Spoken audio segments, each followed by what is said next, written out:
All right, for this video right here, I'm going to go back and recap Daniel Bryan's heel turn from November, right before Survivor Series, until WrestleMania. His heel turn and his WWE Championship run. It's just a lot of good stuff that I had missed that I want to go back and recap. And now that it's over, it really, Daniel Bryan's heel turn was, ended up being great, man.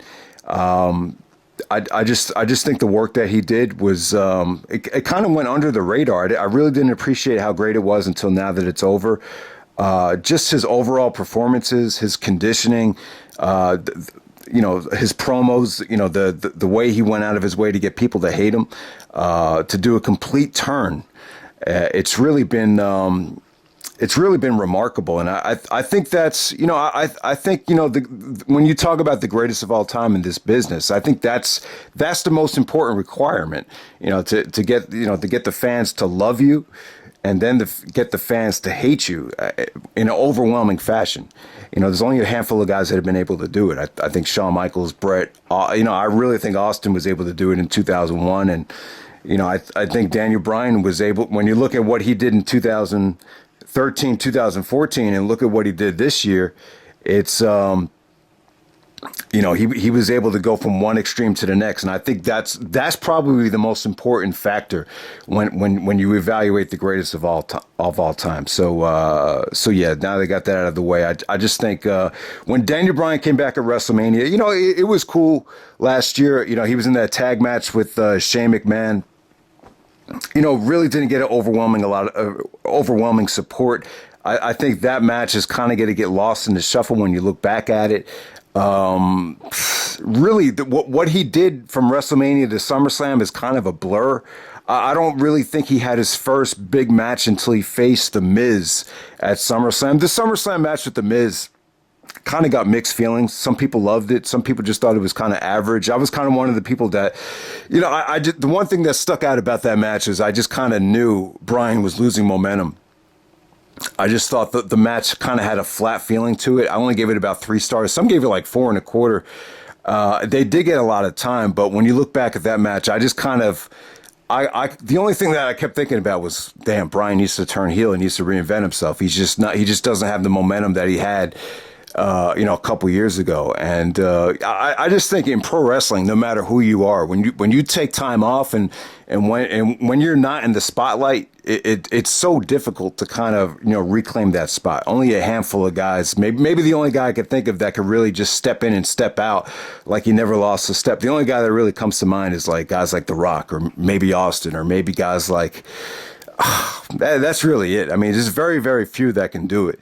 And, Daniel Bryan definitely had to reinvent himself. I think people that follow Daniel Bryan's career in Ring of Honor, they always knew that his better work was as a heel.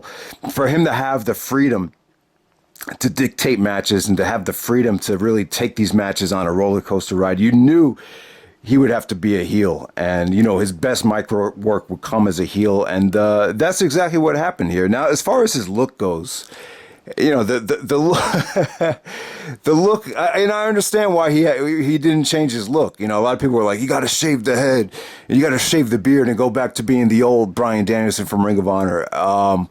But I think in order to get this hated, part of the deal was to maintain that look. It's just such an unattractive look with the long hair and the long beard. So I think that's part of the reason why he didn't change the look. And on top of that, this version of a heel, it's really kind of like the anti-wrestling fan heel. Where my brother said this to me the last time I saw him. He just said to me, entertainment doesn't entertain me anymore, and it's kind of like the same thing that Daniel Bryan's doing right now. It's like everything's got to be organic. He's too good to watch TV. He's too good to eat processed foods. He's too good to do this, too good to do that. And I think it's one of those characters that actually makes people feel guilty. It's kind of like rubbing it in the face. So yeah, I think he's done a remarkable job with the character. Now let's go back in time. The very first match where he won the championship, it was kind of like an impromptu match with AJ Styles. When Daniel Bryan won the WWE Championship, I was shocked because they didn't advertise it. You did not expect it. The first time they promoted Danny Bryan, AJ Styles was at, I believe it's supposed to be at Crown Jewel, the Saudi Arabia pay-per-view, where I think Shawn Michaels was going to come back. That was Shawn. I had never seen that match yet, but I think that's the same event where Shawn was supposed to wrestle in the tag match. But for whatever reason, there was a controversy going on in Saudi Arabia with the journalist that had gotten kidnapped or actually killed. And I believe Bryan was one of the ones that protested that he didn't want to make the trip. And they changed it back to AJ Styles versus Samoa Joe in another one of their matches. So you didn't get to see it on the pay-per-view. I'm pretty sure that's what happened there. So we didn't get to see AJ and Bryan until SmackDown. I think they actually had wrestled in another SmackDown match before this match that had interference in it. But in this SmackDown match, you saw Bryan turn heel while the referee was down and give AJ the low blow, and then he hit the running knee to win the championship. You saw the facial expression from Bryan. It was like, oh man, Bryan had to cheat to win the title. So there we go with that. Not a great match. And by the way, the Bryan Danielson, AJ Styles matches in WWE so far, yeah, I hate to say it, but they've been kind of underwhelming. I really can't say that any of these WWE matches have, surpassed any of their work from Ring of Honor. They had it was kind of shocking to see Bryan defeat AJ on SmackDown for the championship right before Survivor Series. Survivor Series was going to be champion versus champion. It was going to be AJ versus Brock, and for the second year in a row. So, but they kind of did what they did last year. Last year was supposed to be Jinder Mahal versus Brock, but I think they knew people rather see AJ and Brock. They're more likely to order the show for that, so they changed it. I also think they wanted to protect AJ. I think, having AJ lose to Brock 2 years in a row, it was kind of pointless. And, Daniel Bryan versus Brock Lesnar has been a huge dream match for most people for years. It's a match that should have happened at WrestleMania 31. So you do it at Survivor Series. Not a lot of build-up. It should have been better promoted. They did get the chance to main event Survivor Series, champion versus champion. Doesn't really mean anything. It's pretty much an exhibition match. The titles are not on the line, but it was cool to see. It was cool to see Bryan and Brock as opposed to not having it at all. At this point, you'll probably never get to see it. But it's a shame that it never really got a WrestleMania main event spotlight with great promotion, great build-up. And it definitely deserved that. And it's kind of frustrating that we never got to see that. It was just kind of like this throwaway match at Survivor Series. It was kind of like a treat. Like, here's a treat. You get Bryan versus Brock, but the catch is you get no build up, and the championship, it's title versus title, but there's no championship on the line. So, when I look back to Brock and Bryan at Survivor Series, it kind of made sense for Bryan to turn heel. And I was kind of like, why is he turning heel right before he faces Brock? This makes no fucking sense. It really didn't. But when you watch the match, I'm like, oh, I get it. This is why you have to actually watch the match, because when you watch the way Bryan was acting in the first half of that match, it wouldn't have worked unless he was a heel. He was basically trying to do like the catch me if you can thing. And for him to do that as a face, it would have been a bit awkward. So when you watch the match, you're like, oh, okay, now I know why he turned heel. And it was kind of weird at first. I mean, when you watch that match, it's kind of like, I don't think the fans really know who to cheer for at first, but as the match definitely progressed, Lesnar kind of took the crowd out of it. It looked like it was just going to be, a squash with Brock just doing suplex after suplex. The fans were kind of bored by it. You heard some boring chants, but slowly but surely, Bryan really got the fans on his side. The match didn't blow me away. I thought it could have been better. But looking back on it now, it's just frustrating how, the only time the tide could turn in a Brock match now is if there's a low blow. And I think that's unrealistic. I don't think Brock Lesnar's not in that great a shape where the only time you could get offense on him is if you cheat or if you hit him with a low blow. I just think I think it's kind of cheap. And that's one of the reasons why I just hope he leaves. But like I said, guys, there are definitely some good stuff in the Brock and Bryan match. It definitely had good drama. And even though Bryan was a heel, he definitely did get the fans on his side by the end of the match. The last like 5 to 10 minutes, it really picked up. They got off to here's what I remember. They got off to a shaky start, but there was just some good transitions and some really good action, and especially the low blow and the running knee. That was definitely a great near fall. You definitely thought it was almost over at that point, but Brock wins the match with an F5. It's definitely a match to see, but it's not a match that I think lived up to potential. And I think the WWE as a whole, they could have gotten a lot more out of both guys. I think that was definitely a WrestleMania main event caliber match that they could have made a lot of money on, when Bryan was still healthy. But for whatever reason, it never happened. They were in a rush for Roman Reigns. But hey, Roman and Brock that year was better than anyone expected, so you can't complain too much about it. But yeah, Bryan and Brock from Survivor Series, definitely good stuff. I would definitely say one of the top 10 matches of the year. I wouldn't say it was the match of the year, but yeah, Bryan really playing the antagonist at the beginning of the match. You could definitely see, the way they booked that match. You could definitely see why, Bryan had to turn heel before it, even though it made no sense unless, you saw the match. So from there, you get Bryan and Brock Lesnar in a rematch at TLC. I would definitely say the TLC match is the best WWE Bryan Danielson and AJ Styles match so far. I definitely thought they had the crowd working against them at TLC. One thing you notice about the TLC match, and especially the Royal Rumble, is, you say Bryan Danielson versus AJ Styles. Why isn't the crowd into this? But, I think the problem was AJ. You've seen AJ be champion so many times before. It was just tough for the fans to really get invested to see AJ win it back. Kind of like when Austin turned face in 2002. It's kind of like he had been the champion for so long. It's just tough to get emotionally involved to see him win it back. Kind of have that working against it, and maybe Bryan and AJ, they're just not in their prime anymore, and the fans have just seen a lot of them. So the crowd just wasn't really going apeshit for either guy. But definitely the match at TLC, you saw good selling of Bryan with the heel lock. You definitely saw good action, good high spots actually towards the end of that match, and the finish. They actually did the King of the Ring '93 Bret Hart Mr. Perfect finish, where Bryan reversed a small package into his own small package. So I thought that was a good finish. The TLC match, not overwhelmingly, a match of the year candidate, but I out of all the AJ and Daniel Bryan matches, that was definitely the best one. And then now we get to the Royal Rumble match with Bryan and AJ, and goddamn, man, I didn't see the Rumble as a whole yet, but I'll tell you, this is not a good sign. If they're going to have two Royal Rumbles each year at the Rumble, a women's one and a men's one, the title matches are going to get fucked now.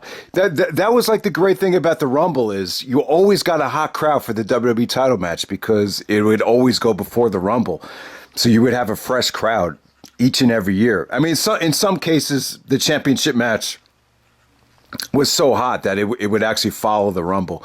But yeah, that was one of the great things about the Royal Rumble is you always got a hot crowd for that WWE title match. And now, you have both championship matches follow the Women's Royal Rumble, and the crowd was just, they just weren't there. You had the interference from Eric Rowan. Really, I mean, I just didn't think it just wasn't anything special. The Rumble match between AJ and Bryan, I only give it like 3.5. I'm trying to think back to it now to say something interesting about it. And the only thing I could say, I thought the TLC match was better. I thought the interference kind of took the life out of the crowd. And that's pretty much it. AJ and Bryan are great wrestlers. There was still some good stuff. Bryan actually tried in the beginning of the match, Bryan actually, had a lot of freedom, was able to work on some body parts. And, but, to me, this just did not feel like a WWE Championship match at a Royal Rumble. It just didn't. And, I'm just not a big fan of having two Royal Rumbles on one show. I just think it's too much. And if they do that, I just hope that the title matches go before them, because that was one of the special things about the Rumble is you always got that hot championship match, earlier on in the show. So from there, we actually go to WWE Fastlane, and they promote Kevin Owens and Dan. Oh, actually, no, I'm sorry. Before we get to Fastlane, we go to the Elimination Chamber. And I'll tell you, man, the Elimination Chamber match was great. Definitely great stuff. He had a lot of talent in there. You had Daniel Bryan, Kofi Kingston, Samoa Joe, Jeff Hardy, Randy Orton, AJ Styles. Once again, Daniel Bryan actually starts off the Elimination Chamber and actually wins it. I think this is like the second time he did that. Bryan's had some amazing performances in the Elimination Chamber, and I think he's one of the only few to actually come in, defend it, last the whole time, and actually, still be champion once the match is over. So he's definitely a great Elimination Chamber performer. It's very difficult to last the whole time in that match, but he's done it on multiple occasions now. So yeah, with this match right here, you had great talent. You had AJ go up there and tear it up in the beginning. Jeff Hardy, did some high spots off the chamber pods, pinned Samoa Joe. Orton did some really good stuff with the RKO. So you definitely had good talent in this match. Kofi Kingston was over as hell. And I'll tell you, you got to see Bryan and Kofi go at it for like 10 minutes here. And, you really got a lot. And I was glad I did not see this before WrestleMania, because they really gave away a lot here.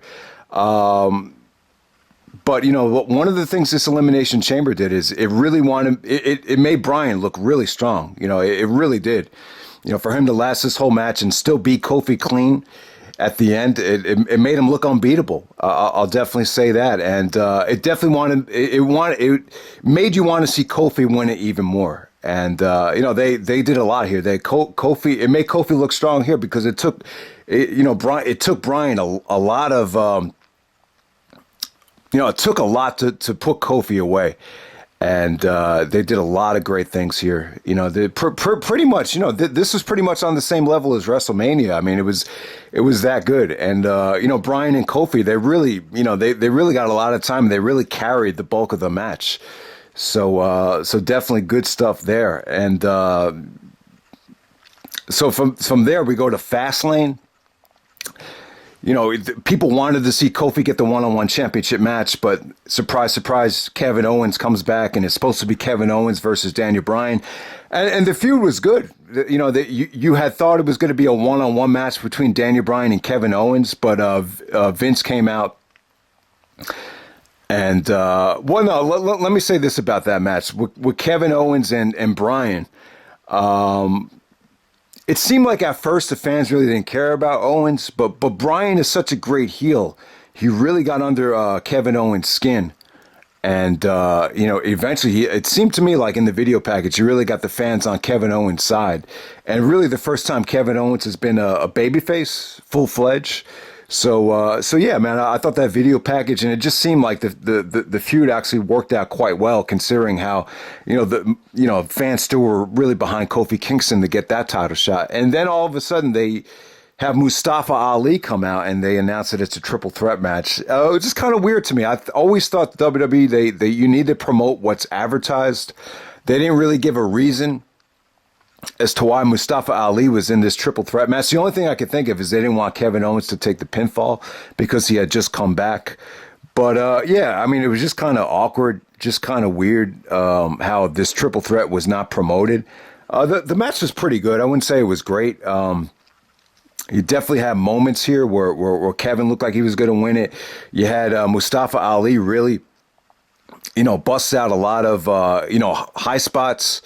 The finish was great, I thought. Mustafa Ali going for a crossbody off the top rope, and Bryan hits him with the running knee to get the pinfall. So that was pretty cool. And, just overall, I thought it was a solid triple threat match, even though, the fans were a little bit angry that it was a triple threat. I think they were expecting a better opponent because they kind of made Mustafa Ali somewhat of a surprise.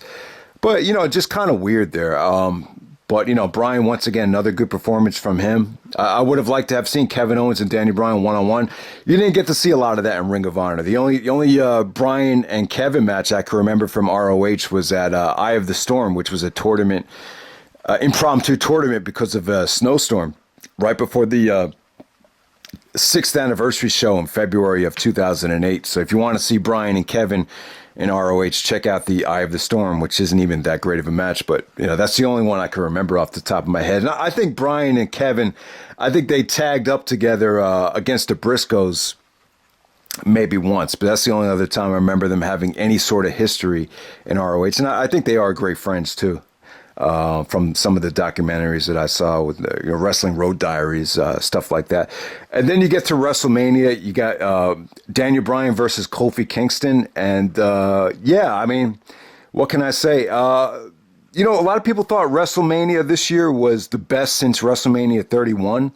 And, I think that's fair. I could definitely agree with that. The only problem I had with this WrestleMania was I was just very...